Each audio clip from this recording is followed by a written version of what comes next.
under this government. Protest. Under this government. Under this government, so we do for the 3 years I go to your parents. Under this government. Under this government. Your banners government, I know what country. In opposition, you advertise your birthday. What can be a basic point be so? That's the Agyapadie document in America. I'm in charge of phone with you for you. Now, I'm reliably informed, say, Yankopon Yardman, net third, right? Second. And a second, yeah. Ochna, it flybra for the NDC Beshen and Tuabasi or Upper West region. Yeah. It's commendable. Now, Mitiam Nature Kananami monitor system, Ninano. Mamisha same free say campaign launching in the northern region was appropriate. Because so far the pillars of NDC here, do a Congress, which means tribal biya whom but the pillars ankasa the northern region and the voter region, take it or leave it. By default, you know how the party was built, you know, some way somehow per its historical antecedent, you know, and when for any union stream for jijina muye.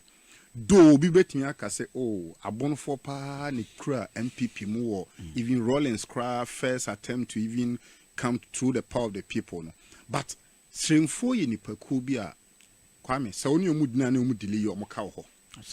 And yet by default, and a nordness per NDC. And what your Rollins ye. And Obibia why political science be there dance say. Frugu ayeshi, smoke. Yes, I mean, the showy. Yeah. 2 presidents and a man demo. Kwame Nkrumah and Rollins. Wow. Obi upon copy history. No. Omo no ye part and parcel of your tradition, your culture. And Frugu so him for partnership, stream for Nyanguna for. Opa check it. And crime for God dangbe ne ya account for no. Ye be pay Frugu she because of Kwame Nkrumah and Rollins. Inti Rollins 19 years in the presidency, from military to civilian government, no. Omo Frugu she ya kono. Inti obi a free stream no. Could identify with Rollins. Precisely. And open all the president from 57 to 2024. Yeah. 2 of them. Our mama frugu smoke shed di mu power mamudi moa. Rollins and a Kwame Nkrumah. Mahama de yesrim into no she frugu. I mean, it doesn't bother.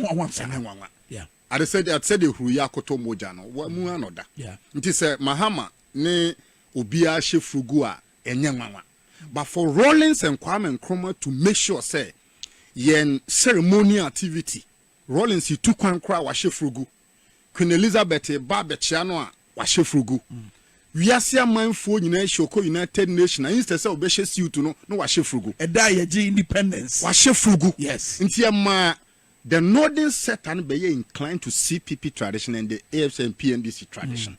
Now fast forward. So free 1992 about civilian government. All the strength of NDC, the traditional 3 northern region and voter in OT region. Why would the party be celebrated for taking it to the north? NDC a diversified political party. One, you a running mate or you know so. Until who said they began in national headquarters and nti ye running mate dia ahaya na ebe yi no ye ni wie ya de ne kire nso so UPSC ene yekoda na di which is in grind which is Greater Accra ye no so da bi ye volunteer group project in the party e launch in Ashanti region nti Asante fo nso so enyo mo de ana mo se da bi ade no ba bi ade na ekọ na wo say ye launch campaign e de kokon na let's take it to where they have accepted us hook line sinker. Any of the course, Tamale. And now me know what say next month, this month, August year. Yeah. You bear door your manifesto. Yeah, the confirm month. And the way will say NDC. And you see 50 months more crano. Ahead of that, you know, a proba who do a course. Sure. President Mahama ne Professor Nana Jino Pogwajima. Precisely. No more. President Mahama free war. Sure. Equapa West East. Good. Regions. But Kwame, I was talking about milestones program of the party. I recognize it all diversity. My make prediction be my make will show we so. Kwame say 2024 election new year. Na NDC President Mahama ne NDC chinye no. yenya anything above 52% are really and unlearn politics. Yes, inti mami make it so yenya 52% plus politics mesna kusunya bio. 2, say in parliamentary candidates yenya 145 MPs or more. I will say declare National Day of Mourning for Ghana. So confidence we free. I'm an economist, I deal with data. And then you are the ENRA. Global Info Analytics, the research about Ashanti region about. Ubia unye bi pebi na kan. At the time I yi na pono, na Bawumia-Napo wa Ashanti 73%. And now me no kase no, eswa went to 65%. Ye yi na pono. Wow. Ye yi na pono that 73%. That is Napo and Bawumia take it. Days later, now the water is taking it level. On said the obey kwa warrior no. O worry oba first that day obe pons obe dress a kama. But our no mo ye we di ni wie na mo de ni kode mu an na be hu na ho ofe pa. Nti ye na po there was an euphoria. E no koto bom say mo kwa men kroma no. Eno nko ate 5% vote from the MPP. Now, days later, Global Info Analytics went back to Ashanti region. Akoya another research on whether say yi na pono Asante for sen na mo beto aba mu hu no sen. In fact, from 73% to 65%, a drop of 8% in Ashanti region. Wow. Mahama who den sonti. Now that should tell you say about we are better no mesna make prediction ne bio. Say Mahama a only the NDC yenya 52% and above for presidential. Everybody must relearn and unlearn politics. 2, about parliamentary. Say yenya anything above 145 seater. Yen declare special day of mourning for Ghana. Because there is something in the spiritual realm. Nyame wotia endis. Nyame kupon so onye kwa onye ni fra ni an timedi o. God is not that blindfold. They say boni a ekosu na obi atena se ye krata. O se amamu a mebe pray no. Mahama ebe wa ye document friend of building the next Ghana we want. That's right. Sa document no here uko America. Trump talking about making America great again. Mahama nso wo Ghana o se medi economy sina ba bi oba me ban I've learned my lessons. Good, bad, ugly. But timpa me de ba no enye de be cover me ne mabusua. Enye de be som sebi me ni Ibrahim Mahama Peter Fred Mahama Michael ni Moses mo ana me ni Lordina ana me ni hwane but enye de be cover over 30 million people no which is building the next Ghana we want. Kwa me obi trans yo no be pra kunwa no.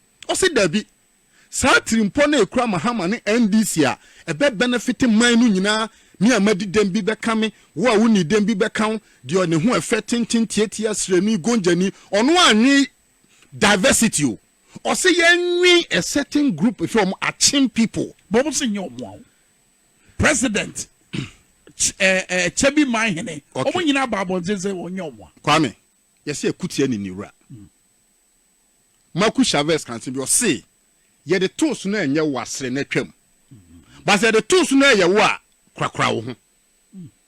Listen to the word. Ye the tools na ye wo a krakra wo ho. Ye the tools na enye wo a laugh and pass. Let me can say bi a kire wo. So we call election bia na ye wo ne be frɛ no WPPARP. WPP ni gina hamo opposition party which is weakness propaganda promises. In every election bia no call election WPP gina hamo opposition parties. So you project the weakness of the party in power. You look at how to propagate it and give promises. So weakness, propagation, promises. That is for opposition party. About party in power, ARP, achievement, responses, promises. So when you are in power, you sell your achievement. You respond to the opposition and you give promises. Rather no, MPP wa bemu selling the weaknesses. Listen to it. When you are in power, you sell your achievement, you respond to opposition, and you give promises. On the other hand, the opposition party who, like NDC, will project their weaknesses, propagate what you want to do, and give promises. It is rather the other way around. The MPP is rather selling their weaknesses. They mount a platform and tell Ghana for say, Agyapadie document. Yeah. That is your weakness. For document, me jai can cry. The more I read, the more angry I become against MPP government. Unim, Seni part na asene ye propaganda ni dia ne nipa na dwuma bobe pa. Word for word, page for page, pound for pound, dot for dot. Hwe financial sector, insurance, security and exchange, mining sector, war chest. Bibia wo book no mu no esi. Me ka asem bi atro. Adidija wo ho enu animu na nenam. Krata we, ma adwen me kire ma adwen ne. MPP na na do mu na troye. They did. They did. You know why? They did. But some way, somehow, no, somebody leaked it into the air. They did. Because Enko Basse, Kratana, Watrono, from page 1 to page 39. Offer introduction, page 1, page 2, John Bodu Hunsem, or Ponkroma Hunsem, Samia Oku Hunsem, everything is verbatim. Yanko media landscape. Pakwasin Domo, she unim said the banking sector. Yeah. At first, no, almost whole cost 14 billion, and now do 34 billion. Yeah, the M fund you better one. What the people put together 34 billion. Yeah. Kwame, senye abroni baya. Yesi yunkubya for nidra. Oh, Bejima ye bumai. Pakwasin Doom election 2016. Okahu na ndis lusui. And in kani po tesan and can touch in a jumampo. Who collapse banking set and no. Kwame na ofa plane kwa bruche kobo obusa be a bank back. Development bank Ghana. Kwame sa bank de wo hefa. Atiefo efem no mum ti asma American. Development bank Ghana. Ogu 9 bank go over 400 microfinance. Okay? Ogu Unibank, Unicredit, Heritage, Premium, UT, Sovereign, GN Bank. Owie ya no. Eno catch Ghana for say. Wa consolidate yo mu consolidated bank Ghana. Owie na nkawa. Ena Kwame o sorry say. Sa na indigenous banks in microfinance over 400 na wagunu no. O bebie sika krabia ba akubia sa bank no. Dia 9 banks nitimi ye no. Ombe ya atra. Sa bank no the same. Development Bank Ghana. Me kasa kire wa hwefo no watifo. There were 16 regions in Ghana. Wa wo hwe me free Bono, Ahafo, Bono East, Ashanti, North East, Northwest, Savannah. Kire me nkra bia bata sa bank ne bi wo. Development Bank Ghana. Where are the branches? Me wo mu krada. Thank you. Me nim say the logo. Thank you. It is a wo hwe me na. And na me ne wo kasa yi no. We go 9 indigenous banks. Yeah. The owners of those banks were Ghanaians. They were not Ivorians. They were not Malians or Nigerians. They were Ghanaians. Who go now say there be what go UT alone less than 48 hours. GN Bank every Tokrobia womu Edmeru Adan Kawura. And a park was in Dumuhuna and entrepreneur in business cry nya kono. And I will say those 9 banks in microphone about 400 no wo gu no. Kwame, would the be a bank back home. Na sa bank back do bank Ghana no. E be ye the park was in do ne Kofi Amoabi mo ntumi anye. Kwame ya go bank saman na nipa bi ma na omo ye adwan e na omo twihwi baro enti me say 7 December ba ye beto no ye to wi a percentage NDC ye benya na parliamentary candidate now papa ye adwa UT ba ma ye adwa wo fa ye adwa ho ye go no e na otusiraje dama obi na nkoye bread na bread ko nya bi no be wi eni say wo ma me no papa ye adwa UT Bank, Sovereign Bank, Premium Bank, Unibank, Unicredit, GN Bank.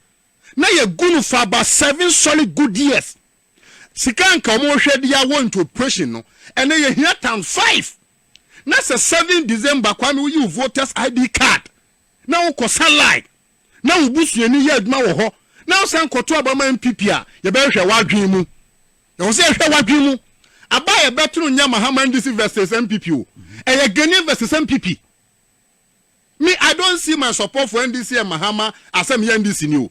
And your second independence for Ghana. And over young people ne buy. The friend people ne buy. And to the American United say, banking sector cleanup. And your idea Kwame as an economist and if you be economist for banking, I still anytime a government politically closes down banks out of malice and ill will, no, it will take 50 years to recover. I repeat, according to economists for banking, anytime a political architecture out of malice, anger, greed, jealousy, ebe go banks or the trimpo boneno, it takes 50 years to reorganize. And you see, yes, dear President, Akufo-Addo bi oho, me twa adwen si bibi so.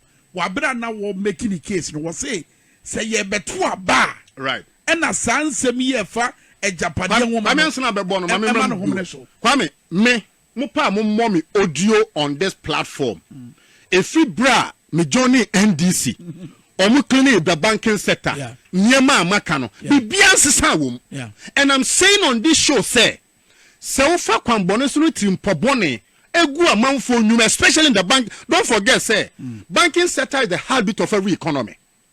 And again say indigenous people be banks are ema SMEs egro yaka SME a nyuma nketenkete adentia pa question dum ye Ghana ni odi GN bank buy no obi e bi wa akura ketewa bi a wa Ghana pa kwa me on this show AGSSB Access Bank Guarantee Trust Bank omo be bie omo free outside buy no tokro be no mo they are always in the cosmopolitan area but UT Bank GN Bank and I'm saying Ghana for nti onim baby a Ghana for bi ahye and anytime we be Ghana for banks no you will kill the soul of the SME me enye about 20 na me can you know I said this 2020 2021 and I've been repetitive and consistent the American say who you be now you floating voter take it and take it from me afia buy beto no ye to wia ne kenkan wia metro NDC no mahama ye percentage to the left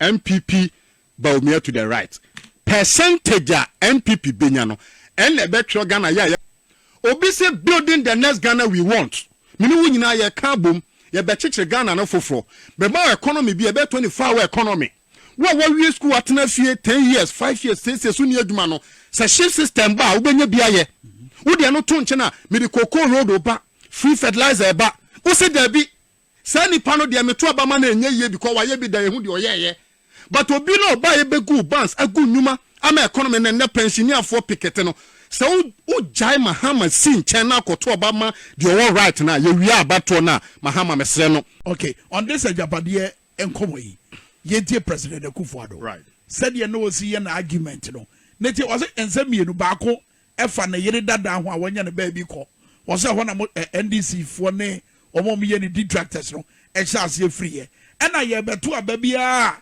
na Agyapadie ho nsemi e ma no ho ne so say no kan ansem. In 2016, it was alleged by sympathizers of the opposition that I had killed my late wife. Today, with a few months to the December 2024 elections, they are at it again. A fabricated document entitled Agyapadie is being peddled around by operatives of the opposition as evidence of a grand scheme by my party to annex the state, the assets of the state. These experiences underscore the importance of discerning truth from falsehood and the need for all of us to remain vigilant against the dangers of misinformation and disinformation. So wait, what summit na okokasa ase no a financial economy summit. That in itself is insulting to Ghanaians. There are branches of the economy world. There are industrial economies, financial economy, agricultural, health, petrochemical, etc. The finances of the country now collapse in good banks. A summit na kokasa ho. Ghana for we don't give credit. You analyzing same year.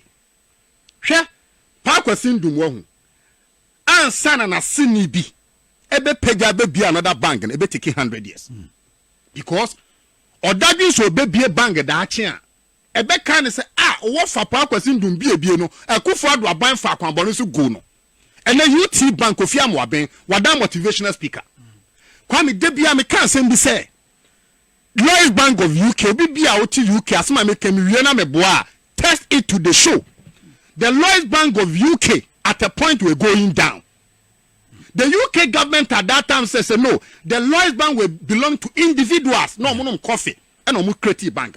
Kwame, UK government step in today. The Lloyds Bank one of the biggest in the world. I mean, for the JP Morgan. JP Morgan was going down. Obama time.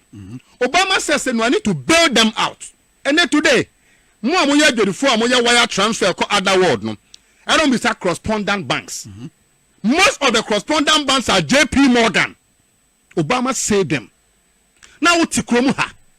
obi obua ma bedi akonwa pa kwasin du na no mfemfem aduma wura ene waye kawura ene wohwe pa kwasin du manim a oyeka ni sunsum wawu oyetiase wo adentia every business is a baby to the owner. I repeat, every business is a baby to the owner. Kwa me business am bona me baby. It is a collapse me business a work me back. Yeah. And obia so nya bawu a udi yaw. It is a pa kwasin dum tuka nam Ghana. Na odru sunya na oduma se kire nsu atre fetenta no hu se ne bank na kawem na ye warehouse a. It is said ye see ne ba wa fumsie ye. Ye be so high. Now you are telling me BOT say who MPP also a business oriented political party no. Wo ba be gu nyuma na yenka ye beka. Me say ye beka. And ye beka kopin so be co-opposition. And you see, I keep telling people say obi obeka kire me say Kwame, we have to be aggressive and tell the thing the way it is. Yeah, but as a would be at Bre champo here dia wanya nyina yam this other Roma. And this new bre champo nyuma. Ni software contract onya nanda mills setepe. Chemi NDC ni ba ko MPP wanya contractor and no a great businessman. Show me one and I will leave the show. Make match businessmen wo kromu ha Mills Mahama ebuild omo Zoom Lion ka ho. Ene omo so omo ye district road improvement network program eboa. Yeah. JA plant e ho adwuma. Ene Zoom Lion dia. Na senka Mills Mahama ba ye no. Ene omo say oh Zoom Lion ko fo so no ba ye. It is a kufota no ba dia nye nguna. Nka no betuma ma JA plan contract. That should tell you say NDC nyuma. Kwame, there's singular motivation for me as a young person to sacrifice for Mahama to come and say NDC ni MPP nyepe. Share NDC time. Kwame me aduma bia me yentimi businessman be pre edinkita. I they talk to me. Share almost say NDC ba omo ntata nipa. Ye jaw mouth mi ye wadwuma. Unya mfaso de bi hwe man no. Ba mo ma ban we na koye teka na fa abusua kuma bi dia. Hwe ambulance nsema na ye de ye nua pani ato force ngina court. Yeah. Ato force was in court less than 4 million euro or whatever the amount. We are kufuado wo majan kroma ne wasi bema a onye Ghana ni. Onye Ghana ni o. One man a contract ebu $100 million. Na kwa miti o. Wo de ato force ngina court. Say wa mal LC letter of credit. Ama ambulance aba. A ne buo no kwa me enu 5 million euro. Wo pese wo jail no. Na what time contract akoma na jalata ni onye Ghana ni. Wasi. Say wasa aba wo ya ye koto no. One, ye be kroko nipa. But kwame ye do baby e wasa ye ma ye ni brain, so we have to go the hard way. She businessman I will hear me. Let me come to you. Ekufuado so the free SHS by any kontokwa. Fair enough, take it. And Mahama say, me so me the social intervention being back for the businessmen and women. Mienu. Women Development Bank, 24-hour economy. And people for many years almost say that be ye free SHS need the any aboa nkura ko school how for what omo. Na 24-hour economy na beboa ma business community dey any there. And they are the bond. So we got into a point aka 4 months to election. But be here drew no. There's a way we pamper people. But kwame, you see aboa wo bia ka ni bre. As an economist, yes, at time I feel the pain when I read the data. Mahama so about renegotiate IMF deal no. Obetima ye. Precisely. This Professor Ademo say a present how be crampo. Okay. At the Magana Sabre. Okay. Kwame, what who bought to you, Kwame? Me X natural mineral water. Thank you. Bottle. Obia fa cry with the obesia hu no. Obia. Me be example ni fra for organ nyina mfa nche me nyina pe me 3310 to say mo. What you say? Me am a person with disability. In example na me be man no me nemo ye pe ye nyina 3310 ye nyani fa mu Obio. Kwa me nemo nyina ye pe. Ani me nua no ma ni fra fo mienu ne ye mo mo so no. Yeah. Aboa so no ne yasem describe the elephant. Kwa me na ba kokko so na so. No the elephant is fun. Papa. As a papa. Papa e de hu ne me go so so no na so. And ba ko so ye mistake ko so no so elephant is a tree. Osun ye dua. Me economist, obi so economy by the issue to why we look at it differently. I'm not here to fight my colleague economist, but I'm here to state my position ideologically. Kwame, there will be renegotiated settlement. It's allowed in financial management. And in the same, Kwame me do kabo to ifu. ana de no odiadini a wo anse na me ba no ene wa be yen hyehyeye se mamintua sika no 2026 knowing the first at that on bet ma lose akotena opposition enti Ghana ban at the external debtors for car domestic bond holders car ena wa renegotiate sika na ye de wo no ye twa bi agu na mom ne tuye mu no ye betua no 2026 Kwame Akufo ne Bawumia this negotiation na they knew said they were going to lose the election enti or preka de ato Mahama ne NDC ho ena Mahama nso wa futufo or advisors said we were dimampani 4 years 6 months why vice president 3 years 6 months why minister oni mamamu take it or leave it Mahama ni mamamu and I say Debbie and she say na me apani ya no me meye kutu e champion ye ntua ni bio na mo me ba ye be ye nsakraye I will come for renegotiated settlement we economists we mean ya take up am say how be na dey ba economists am wo krom ha mo de bia mo twepen ten how be na dey ba me ba be dia konya mabusu apanyini no wawu okọ ena me ye ba besi mabusu apanyini mabusu apanyini no ho anse na me ba no eja aka ena woye nhihye se ka no wawu okọ a wagya no me ba me mfa mfie mienu pemmetua ka ni nyina mfi ho ena me se daabi me hwa abusu Agyapadie ne apegyade na mfie mienu no me ntimi mfa anya den ntua enti obebia Ghana do ka no ye de ye ba ka no ye nshingu na mbom ye be ye renegotiated settlement I want any sound economy to tell me this is not allowed. No, I said say. I say. But what should that answer the Thank you. Kwame, obi do ka, your kwame be first to yakan. Utim de Agyapadie si awa. Mahama ebe yenim apegyade ne Agyapadie anyame de behira no. E bi kura anyame ba be man lithium foforo. Adwempa kura Mahama nti let me tell you today. Me can say we kire ne brothers, me sna repeat it. Mahama ba goodwill will search in the country. Akufo do suru ni former you know. All say na anu ogina ho launch district road improvement no. Mahama di na obo. E tell so mo kwakukuo mo mo suro Mahama. Enya no fom. Da bia enya no fom. Kwame, de ahye wakuma mabusu na wano pa mu ka. De wahye wakuma mu wo akukuo ma nsem a wo ka no. Epie. Enti de ache ne say in the heart of MPP, Mahama is the real deal.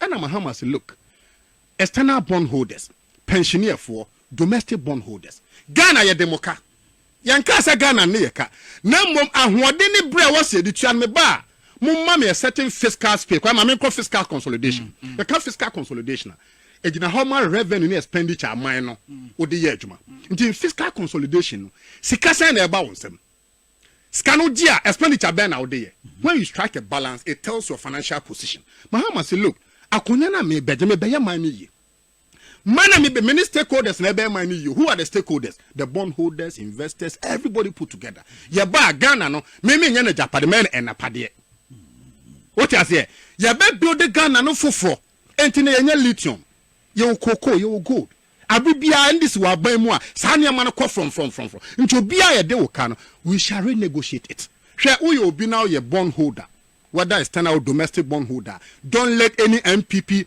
academia deceive you. So a deception. A deception to the highest level. Say current government to look a bit more facing problem. Yes, and Kwame. Based on the Mahama. Kwame, businessman be out, me a businessman. And let me speak to my colleague businessman. When I see what you are in business, Manasaso.